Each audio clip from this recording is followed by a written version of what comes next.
वो हेलमेट पहनने के लिए उकसाया था और उसकी हिम्मत देखो, वो वापस आकर अपने ही दोस्त की पत्नी के साथ रह रहा था। एनी को अचानक हंसी आ गई। वो अपनी बेवकूफी पर हंस रही थी। उसकी सांस उसे डर से कंट्रोल कर रही थी और जैकब उसे झूठ से। वो एक पागल की तरह एक मुसीबत से निकलकर दूसरी मुसीबत में फंसती जा रही थी। सच सामने आने के बाद एनी का दिल पूरी तरह टूट गया। उसने अपनी सास के पास वापस जाने का फैसला किया। वहां मार्था ने अपने बेटे के सिर से निकला हुआ हेलमेट खुद पहन लिया था, जैसे वो खुद को ताकतवर बनाना चाहती हो। पर वो उस शाप का दर्द सह नहीं पाई और हेलमेट उतारने की कोशिश करने लगी, पर वो नहीं उतरा। वो दर्द से तड़प रही थी और एनी से मदद की भीख मांग रही थी। एनी जल्दी से अंदर गई और दीवार पर टंगे क्रॉस की मदद से बड़ी मुश्किल से वो शापित हेलमेट उतार दिया। लेकिन ऐसा लगा जैसे वो बुरी ताकतें अब आजाद हो गई है। वे उन दोनों की तरफ बढ़ने लगी। एनी अपनी सास को लेकर कमरे में छिप गई। फिर एनी ने हिम्मत जुटाई, दरवाजा खोला और जमीन पर पड़े उस हेलमेट को देखा। जब वो सास जो उसे धर्म और नर्क के नाम पर डराती थी, अब अपने ही बनाए पिंजरे में तड़प रही थी, तब एनी को एहसास हुआ कि वो आजाद है। कहानी के आखिर में एनी ने उस धोखेबाज जैकब को पूरी तरह ठुकरा दिया। जैकब फिर से किनारे पर आकर वही पुरानी बातें करने लगा कि वो उससे प्यार करता है, उसे अपने साथ ले जाना चाहता है और इस बार सब ठीक होगा। एनी उसे ऐसे देख रही थी जैसे वो कोई मजाक हो। वो अब किसी की जागीर नहीं थी, न तो अपने मरे हुए पति की, न उस झूठे प्रेमी की और नहीं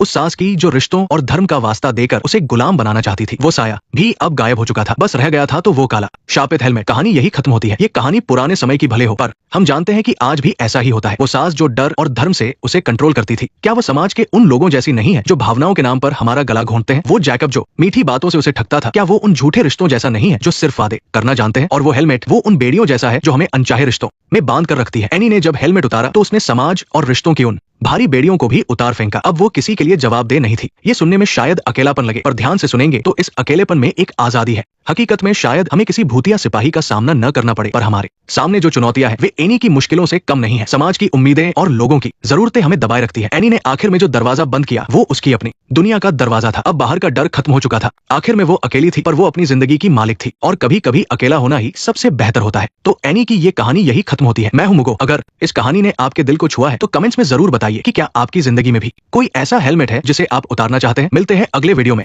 एक और दिलचस्प कहानी के साथ। तब तक के लिए अपना ख्याल रखें। नेक्स्ट पार्ट देखने के लिए वीडियो को लाइक करो।